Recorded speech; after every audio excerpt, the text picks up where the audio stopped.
it's about time that we go into experience. So when I see this shifting, like when you see the thing shifting, this is the time to wake yourself up. That's when the alarm should go off. Before then, maybe you should probably remain asleep, stay at the club, at least enjoy yourself. But now, this is not that same thing, and it's all timed perfectly. So I think that a lot of people on this line, especially, have lived multiple lives in this one life. Like they seen it all, they was wild, and every single kind of feeling that you can think of or frequency that you can think of, they may have traveled through those frequencies.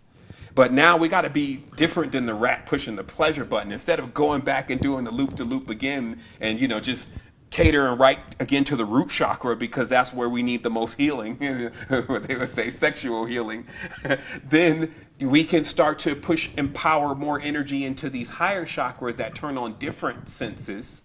And these senses allow one to become more perceptive of what I'm talking about. So when I say that, yeah, there is a connection between the geometry and the structure or HUD of how the reality is created, what goes on behind the scenes, the metrics, it would be because I've seen it, not because I went and read, some Pythagorean treaty, or that I sat down and went through Imhotep's work on the Great Pyramid. You see what I mean? It would have to come from ultimately the experience. See, we're still living in this aspect of where seeing is believing, but we have a third eye. And just like what you would see on the Egyptian pyramid with the eye on top, which they're still working on figuring out that symbol, but it's simply looking at the bridge of the nose, which is the triangle, and then the eye that's on top, and knowing that that's that eye that sits in the middle of your head, and that eye is indeed all-seeing, meaning nothing can lie to it. So the illusion, that's why they call this illusion. Illusions are just based on how much realness is here. It doesn't mean you can't get hurt in here. It's just in the illusion, you're only allowing yourself, and it's literally like that. You're only allowing yourself to see so much of what's really here.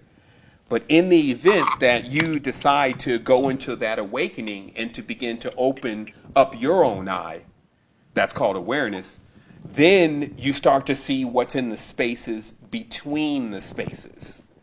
And this is basically the gift that the third eye gives you. And it's also capable of doing that without harming anything.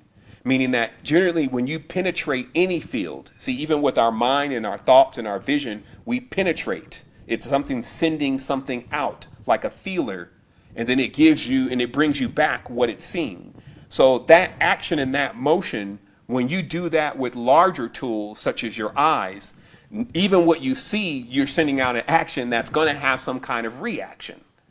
But with the third eye, it moves in such a small, minuscule way, proving that it's actually the smallest thing that's the most powerful. And it just can pierce right through the pores of the illusionary realities in order to reveal to you what's the truth, what's going on behind the scenes, what happened when grandma left, where the people are that are no longer actually here, what space in which do they reside in now. And what that does is it puts the soul back at ease. See, because the soul honestly is part of the plane that doesn't move at all.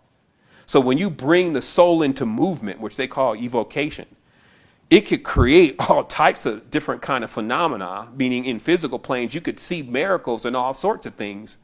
But we still have to ultimately ask ourselves once again, what is all this really for if it hasn't come to benefit us?